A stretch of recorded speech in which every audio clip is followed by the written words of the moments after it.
Have you ever played a game where you keep dying over and over because the controls are bad?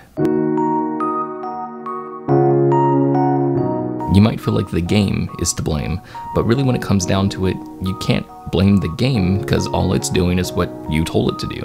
And this can get pretty frustrating because you know it's not your fault when you keep dying. So why does it feel like the controls are bad?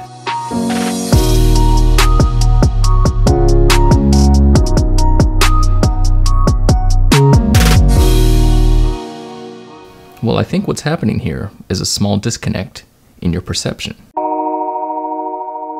Humans have this ability to look at something and figure out how it works simply by looking at it. The term often used to describe this concept is affordance. We see something and then we understand what it does or doesn't do because of its affordances. Well, video games also have affordances in the way that they're designed, and this field of study is called game design. Surprise, surprise. There's a lot of facets about game design. There's a ton, but we're going to talk about controls today and the disconnect that you can have with them. I recently felt that disconnect when I played a game called Gravity Swap. Gravity Swap was a small indie game that was developed by ELLIS James Game Studios. And ELLIS was kind enough to submit this game for us to talk about today, so thank you, ELLIS, for putting your game in a vulnerable spot and letting us learn from it. There's a link to the game in the description. So first, let's look at what I did during my gameplay.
So you can see that I died quite a lot in the very beginning of the game. And you would think that I'd learn from those deaths. I mean, deaths are put into the game so the player can learn, except I didn't. So what's going on here? Well, let's look at those affordances again. Not every affordance works on every human because we all come from different backgrounds.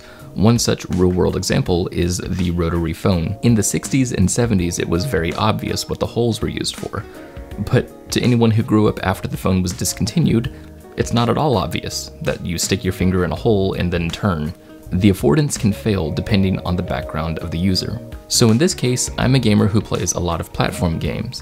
When I typically look at a platforming level, I figure out how to get past it using, what I can do. And in this game, I'm able to swap gravity, jump, and move. I see some pillars and spikes in my way, so using that information, my brain subconsciously creates a pathway through the barriers and I follow my instinct. But there's a problem. The pathway I've created is impossible. If you look closely, you can see that I'm unable to move the way that I was expecting. In this game, when you swap gravity, it swaps gradually. It takes a little bit of time for your character to reach terminal velocity, and for some reason I was expecting the character to fall faster, and because of this I'm unable to move the way I was expecting to move, so I end up dying because I moved too early, and this happens over and over and over. And because the game doesn't really know why I'm dying, all it can say is try again. And because I don't know why I'm dying, I try playing the same way, because, I don't know, maybe I just made a mistake in my execution. But because I'm not learning, I never internalize the mechanics, so I continue to expect the wrong thing, therefore I keep dying. And this can get very annoying to the typical gamer who's not actively analyzing their gameplay, which is most people. If they keep dying over and over, and they don't understand why, they can't learn, and they'll typically blame the game. Now, I can't pinpoint exactly why I was expecting this game to behave differently, but I can make an educated guess. My first guess is that the gameplay reminded me of a different game called V, which has similar gameplay but different mechanics. Even the aesthetic is similar, down to the pixelated spikes, which keeps reminding me of that type of gameplay, so I keep wanting to play that way, but it doesn't work in this game. Also, the gravity in most platformers that I've played is pretty heavy, like in Super Mario Bros. It's about 9 times heavier than regular gravity. So you might be wondering, does that mean only one type of audience can play this game?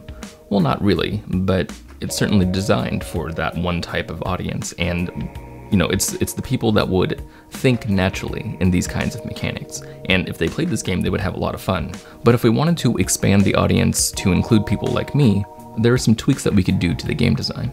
The first thing we might want to do is prevent the player from pressing any directions while the gravity is adjusting. This would have prevented a lot of my deaths because I wouldn't have been able to move too early. It would have also set a precedent, something that I could learn from. I wouldn't fall back into my old habits because moving too early is impossible. Therefore, I start to internalize the mechanics.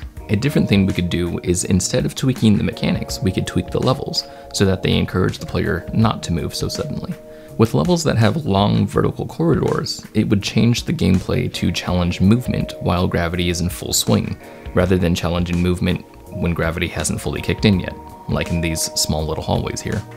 A few tweaks like that, and I think it would encourage people like me to play the game the way it was meant to be played. It's really easy to blame a game for having bad controls, but games are designed in the eye of the developer.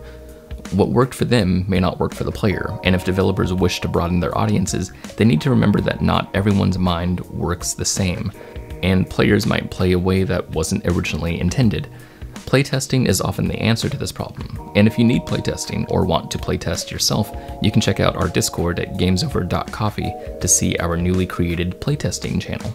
I had a great time analyzing this game, so thank you, ELLIS. Now, you might be wondering why this is called Part 1, because Part 2 is on my second channel called Games Over More Coffee, and in that video I talk a lot longer about game design, but it's much more freeform and less scripted, so go check that out if you'd like.